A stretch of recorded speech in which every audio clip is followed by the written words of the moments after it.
Oh, here, Jahan Dotson. Is he a reach in the first round, or is he a future star for fantasy football? I'm here and I'm joined by my colleague, Paul Blake, to answer that question today. Paul, what's going on, buddy? Not much, man. What's shaking? Yeah, we're ready to talk. I'm excited to talk to Paul because he brings us a different angle. He does a lot of scouting on these guys in college. You know me, if you guys listen to my stuff, I'm very like NFL focused, redraft. I'm gonna be really interested to see what Paul Blake brings to the table today to talk about Jahan Dotson, his fit with the Commanders. Is he a nice compliment to Terry McLaurin? We're gonna have all those answers for you. But before we do, we want to make sure that we're self-promoting. Make sure you're following us at razzball.com, where all our content is posted, all our featured articles, everything from myself, with Paul, and all our team drops on the baseball, basketball, hockey, and also football. But make sure you're also following the Razzball Fantasy YouTube channel. If you guys are currently watching this video on Periscope, hop over to YouTube. You can actually leave comments on YouTube. Make sure you're also following us on TikTok and Instagram. We're dropping a lot of quick content on there as well at Razzball Fantasy. Real simple and slick. Everything's the same name, so make sure you're following us across the board. But without burying the lead, let's get into it. We're going to talk about Jahan Dotson. Listening to Ron Rivera talk about the pick already, it sounds like they were really high on this guy. He basically said we didn't even have to interview the kid; we already liked him, which seems a little risky. But at the same time, why waste the visit if you believe in the kid? I'm okay with it. But Paul, give me what you got on this kid from college. What do you love about his game? Do you think he'll be a good compliment to Terry? Give it us all. Go ahead. Yeah, so I'm a big Jahan Dotson fan. I think he's going to be quite good. I think he'll be pretty good right away, and I think he's going to be real helpful down the road. 16th overall pick, as we mentioned, went to the Commanders. Four-star recruit out of high school, 192nd nationally. That's by 247 Sports. So you get into that top 200 as a four-star receiver, you're a pretty talented guy. And a lot of those four stars don't hit. It takes a person who, there's a lot of kids who are fast, 6 foot, maybe 6'2", 170 pounds in high school who can really run, and they're the stars of their high school team. But it takes a special player to kind of hang in there and then eventually become a first-round draft pick. And that's exactly what Dotson did here. Not a big dude, 5'11", 190, but this kid's tougher than the Sunday crossword. I'm telling you, man. I saw him bounce up after multiple big hits. He's okay in the weather. Saw him play multiple games in the snow. He's not going to have to get accustomed to playing in the cold in Washington because he's already there. He's used to it, right? 91 catches his senior year, or 2021. Over 1,100 yards, 13 TDs, and he's averaging 13 yards per catch that season, which is pretty impressive. So he's a big play guy, but he's also a big play guy in the sense of big moments in the game. Penn State went to this kid when they needed a big play, multiple big punt returns when the game's on the line, tie game. They're always looking for him in the end zone, looking for that big play from this kid. He carried that offense, and he wound up, I believe, was second overall in Penn State history for receptions, which is saying a lot because there was some shoddy quarterback play up there for Penn State the last few years here. He's great after the catch, can make people miss, can run away from guys. Man, he is really good when the play breaks down. So when you get into those kind of backyard play situations that Patrick Mahomes and Tyreek Hill are so good at, Dotson's good at that stuff too. He's just a good quality football player. I think he's going to start right away for the Commanders. They just lost DeAndre Carter. He's gone over to the Chargers. I loved his story, undrafted rookie free agent who kind of stuck it out on practice squad, super fast guy. Like I said, he's on the Chargers now. He's gone. That's 44 receptions and 10 rushes he had last year. Those are open. All right. Adam Humphries, now gone. I think he's gone back to the Titans. That was 62 receptions, or 62 targets now up in the air. I think that Dotson sees a lot of those. That's over 100 targets now and 10 rushing plays. I think he eats up a lot of that. Who else is in front of him on the depth chart? Obviously, you got Terry McLaurin, Scary Terry. He's quite good. Dotson's probably not going to unseat him as the number one, but McLaurin's a free agent next year. And I don't know if he's going to want to stick around with Washington. They may want to franchise tag him, but we've seen how that goes with star receivers. You try and franchise tag these guys, they're going to throw a fit. They're going to push their way out of that team. Basically, I don't know where Terry McLaurin's going to be playing next year. We'll see how that all pans out. Other guy that we've got in front of him, I mean, Curtis Samuel was once a pretty exciting player, but the injuries have just really added up on Samuel. We're looking at 2 hamstring injuries, 2 groin injuries, ankle, knee, back. I mean, that's a lot to come back from. I'm not saying he can't do it, but he's getting closer to 30, and these injuries have piled up on him. I think I think he's a top 10 rookie. He's a versatile and creative route runner. So I've seen him run the shallow routes, the short routes, and he can also take them deep. Really good on that bubble screen, like I said, with that after the catch ability. Yeah, man, I'm really excited about Dotson. He seems to be the forgotten guy out of a lot of these receivers. And, man, I think the Commanders got a pretty good one here. So I guess I have 2 questions for you. The first one I actually pre-show set you up for, and the second one came to me halfway through, and I apologize. So I'm actually going to put you a little on the spot here. The first question is, with a guy like Curtis Samuel, who could play, he played a vertical style role with the Carolina Panthers, but then he also played the next season in the slot. Can Dotson play in the slot, or is he going to be primarily on the outside? So I think the answer to that's yes for both.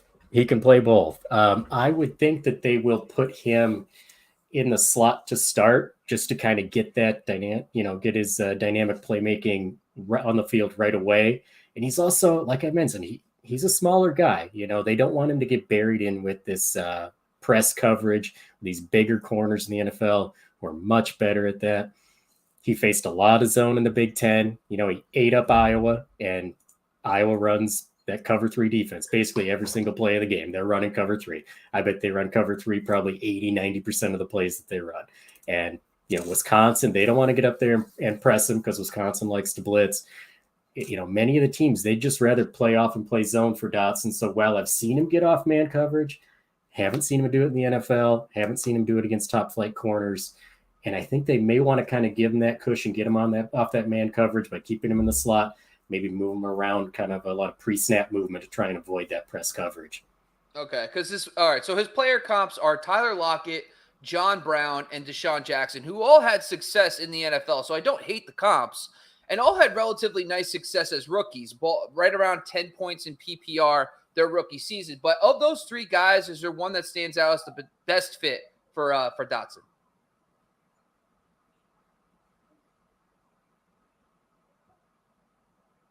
I kind of lost you there, Bobby. What was that? Couldn't hear me. All right. Yeah, sorry about that. Yeah, I got you now. All right. All good. I asked if Tyler Lockett, John Brown, and Deshaun Jackson are the 3 comps. Which one do you think of those as the best, or are they all not good? I like Lockett out of that group. I think Lockett's a great comp. Deshaun Jackson, I like him. Obviously, he's put up a lot of yards in the NFL, and you can't argue with that. But he was a bit of a one-trick pony. He's running deep. John Brown, pretty similar. John Brown had to have a good quarterback wherever he was successful was with top flight quarterbacks, so, but Dotson was able to do it with kind of poor quarterback play there in Penn State. And I don't know how you feel about Carson Wentz, but Dotson's likely to see poor quarterback play in Washington as well. Average at best, right? But so like you already did a great job breaking this down, but I like to talk about the opportunities that this kid has right when he walks in. So I do an analysis every year. Opportunity. Yeah. There you go. Sorry. Yeah, sorry. I must be going in and out. It's all right. Hopefully people can hear me on the other side. But so basically there's about 204 available opportunities according to my analysis I do every offseason. You brought up all the guys that left. Ricky Seals-Jones also left as well. So there is a lot of opportunities there. But look at the depth chart. Behind Terry McLaurin, Logan Thomas tore his ACL on December 5th. He's not going to be 100% by week 1. Curtis Samuel has been in and out of the lineup all the time. Then you have the running backs, which is fine, but Carson Wentz isn't known to check down to his running backs a lot. He did do it a decent amount last year with Taylor and Hines, but he's not a guy that typically checks down to his running back. So just from that information behind McLaurin, the number 2 spot is wide open. So I wanted to take a look at Carson Wentz's history with vertical threats. And listen, this is a very small sample size because Deshaun Jackson could not stay healthy. But man, oh man, when those 2 played together and Deshaun Jackson was healthy, he had put up stat lines like 154 and 2, 6 for 64, and 1 for 81 and 1. Explosive with his short time. That's why that comp stuck in the back of my mind because I'm like, oh wow, I've seen Deshaun Jackson do it with Carson Wentz.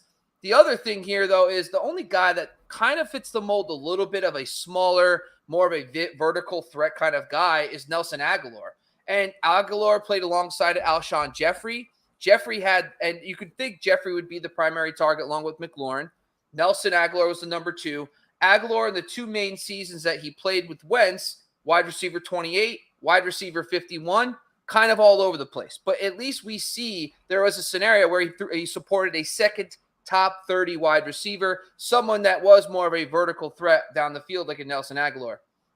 So all that being said, let's talk about some ADPs, and you let me know what you're feeling. I'm going to give you their currently Dotson's ADP for redraft best ball, and I'm also going to give you his dynasty rookie draft.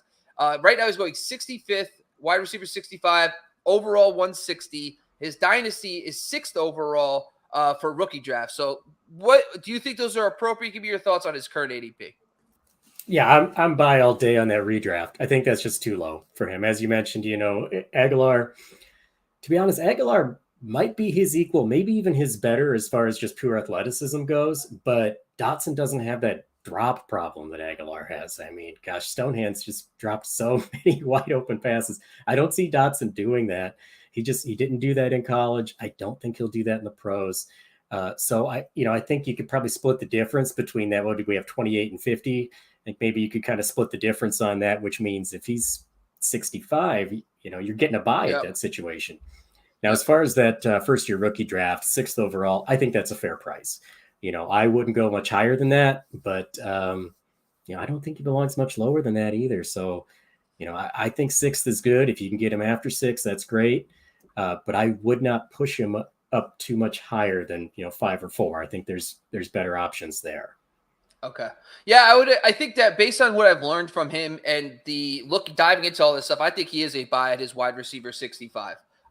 So I'm actually going to go with you on that too, but that's pretty much all we got. That's Jahan Dotson. See, this is what we're here, folks. We're giving you quick insight, but we're going to be back in a couple hours to break down another one. By the way, I did my research on this guy that we're going to talk about later, I fell in love with the guy. I was like, okay, I might be in on this one. But before we close out, Paul, why don't you give the people some information on your upcoming articles or where they can find your information? Yeah, so my stuff's going to be found on Razzball Football. Paul Blake, you want to check that out? I've got an article coming out. Basically, I did the top 15 rookies before the draft, and now I'm taking a look and seeing kind of where I went wrong. What happened? How did I adjust it? So I'm just taking my top 15, put an update as to where they got drafted, and then just kind of my new thoughts and see kind of where I would re-rank them. There's some I think I hit the target pretty good. Others, not so much. So it's kind of a humbling experience, but it's also it's very informative, and it's just nice to kind of how often do we take a look back and be like, okay, let's assess myself, see where I missed. We're always kind of on to the next thing and forget how accurate we were before, and I kind of just want to hold myself accountable and see where things go from there. I like it, man. So that's it. That's all we got for today. Make sure you're also following us across the board. As a reminder, subscribe, rate, review, all those things on the podcast at Razzball Fantasy on YouTube, Instagram, and TikTok. And make sure you're always going to check out Razzball.com. I'm your host, Bobby LaMarco. That's my co-host, Paul Blake. Thanks for joining. We are out of here.